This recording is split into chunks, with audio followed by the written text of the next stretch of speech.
ఓం శ్రీ గణేశ శారదా గురుభ్యో నమః. హరః ఓం. వాగర్థావివ సంపృక్తో వాగర్థః ప్రతిపత్తయే జగతః పితరౌ వందే పార్వతీ పరమేశ్వరౌ. శ్రీ పార్వతీ పరమేశ్వరాయ నమః. సవిత్ర సూర్యనారాయణాయ నమో నమః. అందరికీ నమస్కారం. ఎస్వి ఆస్ట్రాలజీ సూర్య విక్రమ జ్యోతిష్య నిలయానికి స్వాగతం, సుస్వాగతం. ఈరోజు మన వీడియో ఇంట్లో ప్రశాంతత కలగాలంటే ఏం చేయాలి. చాలామంది ఎన్ని లక్షల కోట్లు కానీ ఎంత డబ్బు సంపాదించినా కూడా ప్రశాంతత లేకపోతే అదంతా కూడా వృధానే. మనస్సుకు ప్రశాంతత కలిగినప్పుడే ఎంత డబ్బైనా మనకు నిలవ ఉంటుంది.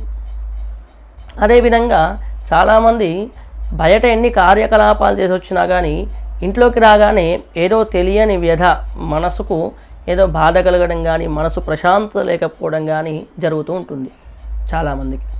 అలా ఇంట్లో సమస్యలు లేకుండా ప్రశాంతత కలగాలంటే ఏం చేయాలంటే, ప్రతి ఒక్కరూ కూడా సూర్యోదయాత్ పూర్వం ఉదయం నిద్రలేచి ఇల్లంతా శుభ్రం చేసుకొని ఇంటి ముందు అలికి ముగ్గులు పెట్టేసి ఇంట్లో ఉన్న కడపలకు లక్ష్మీ స్వరూపంగా భావించి కడపలన్నిటికీ ముగ్గులు పెట్టి, అదేవిధంగా దేవుని రూములో దేవుని పూజ చేసి దీపం పెట్టడం వల్ల ప్రశాంతత కలుగుతుంది.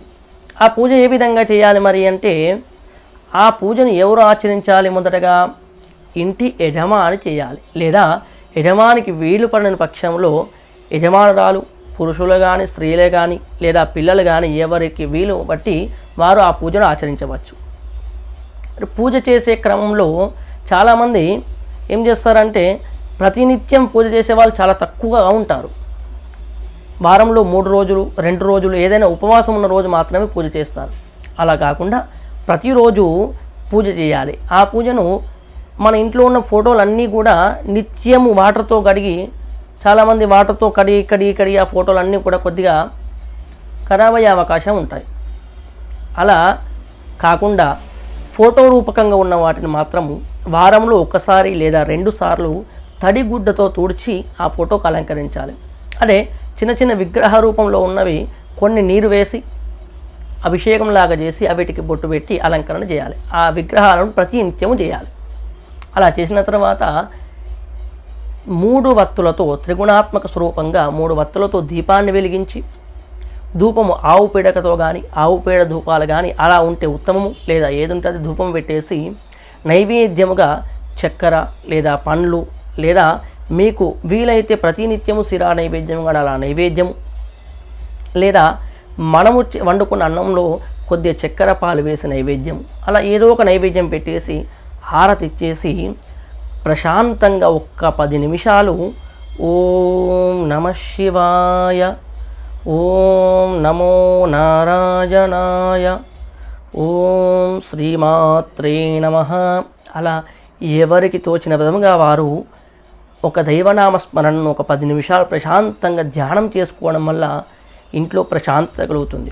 మరి స్వామి, మేము ఏదో నాన్ వెజ్ తినడం కానీ అలా మాంసాహారం భుజించడం కానీ అలాంటివి చేస్తుంటాం కదా, మరి పూజ ఎలా చేయడం అంటే, ఉదయాత్పూర్వం నీవు పూజ చేసిన తర్వాత నీ కార్యకలాపాలన్నీ కూడా చేసుకోవచ్చండి. అదేవిధంగా ప్రతి ఒక్కరు కూడా ఇంట్లో ఒక్కరు పూజ చేసినప్పటికీ ప్రతి ఒక్కరు కూడా ఇంటి నుండి బయటికి వెళ్ళేటప్పుడు స్నాన క్రతువులన్నీ చేసుకొని దేవుని దగ్గర కూర్చొని 10 నిమిషాలు ఇప్పుడు చెప్పిన మంత్రాన్ని ధ్యానం చేసుకొని ఆ తర్వాత బయటికి వెళ్తే మీరు చేసే పనులన్నీ కూడా విజయం కలుగుతాయి. అదేవిధంగా ఈ పూజా క్రతువులో పడి చాలామంది ఆడవాళ్ళు, స్త్రీలందరూ కూడా పూజలో కూర్చొని పూజ చేస్తూనే ఉంటారు, కానీ పిల్లలు ఇంట్లో ఉన్న వారిని అందరినీ కూడా అలాగే ఉంచుతారు. కానీ మీరు ఇంటి పనులన్నీ చేసుకుంటూ ఇటు పూజను కూడా చేస్తుండాలి. కానీ పూజ రూములోని పూజ మందిరంలోనే కూర్చొని ఉంటే ఇక్కడ కార్యకలాపాలన్నీ ఆగిపోతుంటాయి. కాబట్టి 10 నిమిషాలు లేదా 1 అరగంట ప్రశాంతంగా కూర్చొని భక్తితో పూజ చేసి మిగతా కార్యక్రమాలన్నీ చేసుకోవచ్చు. ఇలా మీరు 41 రోజు చేసి చూడండి, మీకు ప్రశాంతత కలుగుతుంది. ఆ తర్వాత ప్రతి నిత్యము కూడా ఈ పూజా క్రతువును ఈ విధంగా ఆచరించాలి. ప్రతి హిందువులందరూ కూడా ఈ విధంగా ఆచరిస్తే ఇంట్లో ప్రశాంతత కలుగుతుంది. అదేవిధంగా అలాగే మరొక వీడియోలో ఇంట్లో కుటుంబ సభ్యులందరూ కూడా ఆనందంగా ఉండాలంటే ఎలా అంటే చాలామంది స్వామి పిల్లలు చెప్పినట్టు వినట్లేదు, నా భర్త నా మాట వినట్లేదు, లేదా మా అత్త మామ మాట వినట్లేదు, సరిగా చూడట్లేదు అని అలా అనుకుంటూ ఉంటారు. అలా అందరూ కలిసిమెలిసి ఆనందంగా ఉండాలంటే ఏం చేయాలనేది మరొక వీడియోలో తెలుసుకుందాము. ఇప్పటికి సెలవు. ఓం శ్రీ గురుభ్యో నమః.